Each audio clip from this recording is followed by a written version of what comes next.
Hi, my name is Becky. I'm with A Better Way to Homeschool, and today I'm with you to talk about a question that I got from a viewer from my last video, where she's a new homeschooling mom getting ready to homeschool, and she's looking for resources for her 3-year-old out in the community. So first off, I wanted to throw it out there to you other veteran moms, if you happen to be out there. What advice would you give this mama for her young child and how she can connect with her local homeschooling community?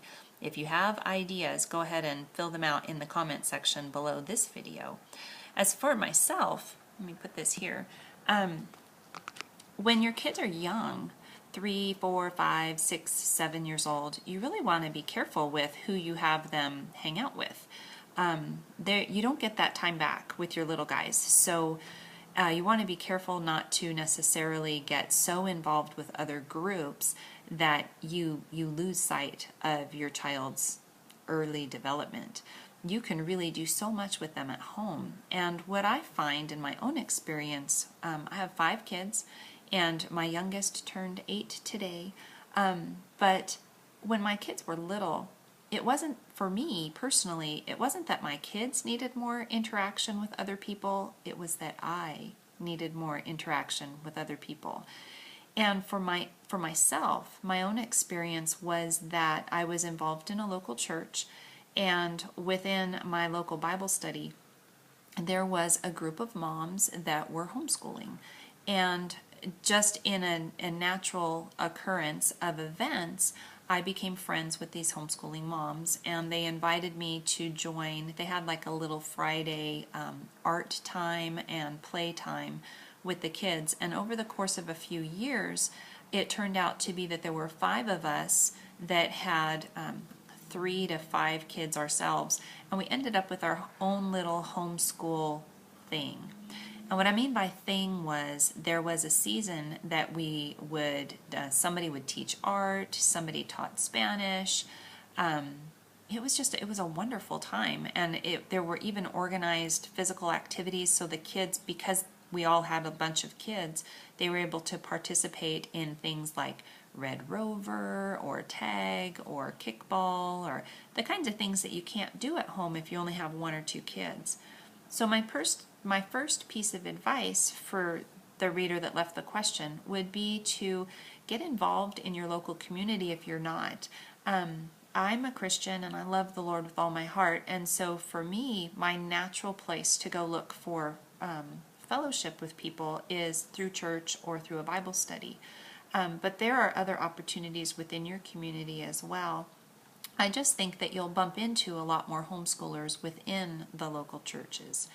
That doesn't mean that all homeschoolers are Christians necessarily, but you will find a lot more people with like minds.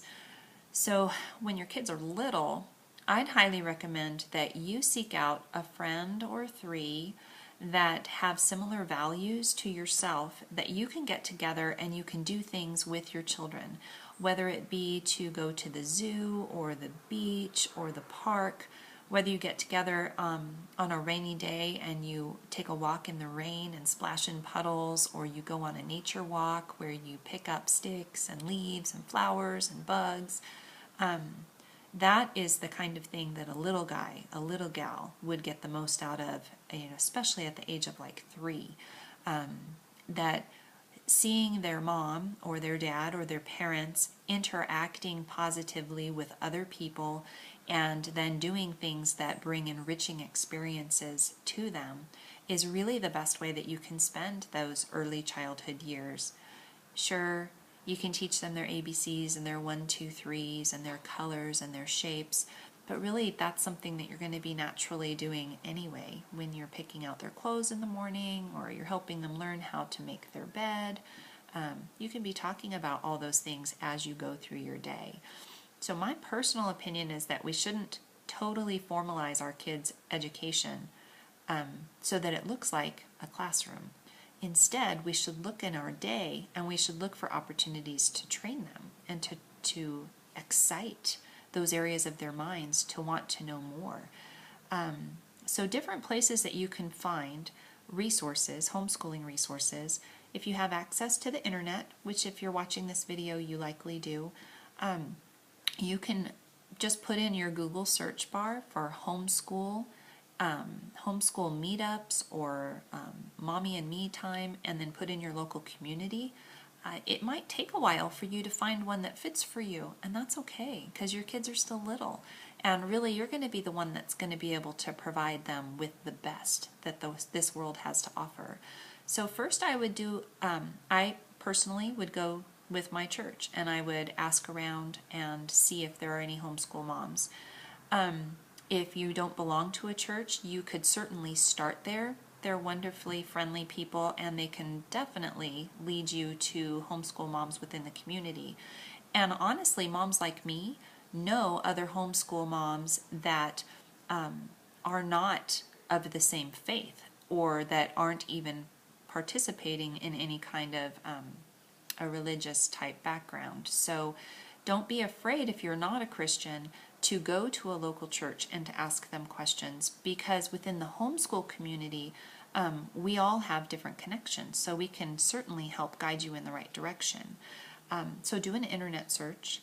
You can also, you could even put an ad in the paper and see if there's anybody that wants to get together.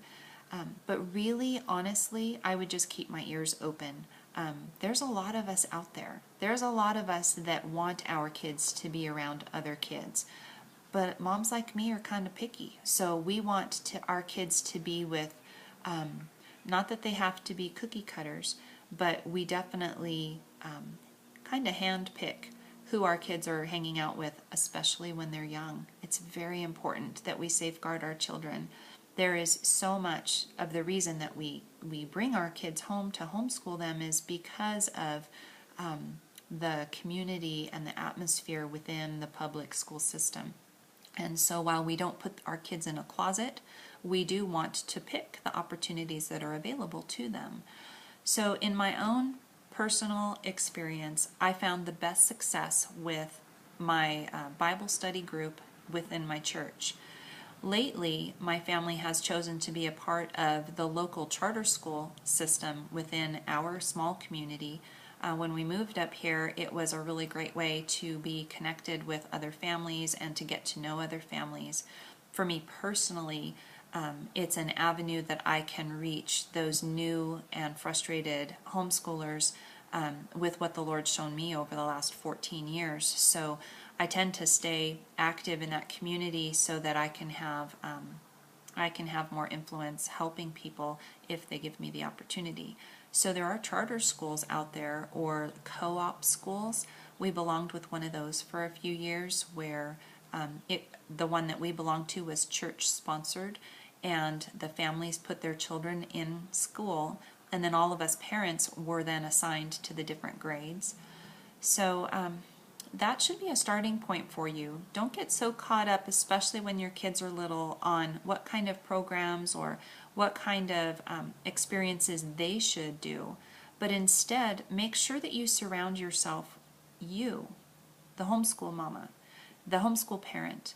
You need support. You need encouragement. Homeschooling's hard, and it can be challenging, and it can honestly be pretty lonely sometimes. So make sure you are looking for somebody or a group of somebodies that you can link arms together with, so that when you have a brilliant idea, you have somebody to share that with. Or when you approach a subject that you don't have a clue how to address, you have somebody to go and ask questions with. And be okay that it's a journey.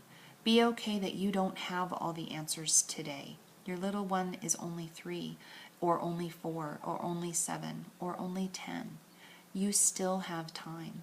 And homeschooling is a journey, not a destination. So I hope that helps, and I really pray that a mama or two or another family will pipe in the comment section.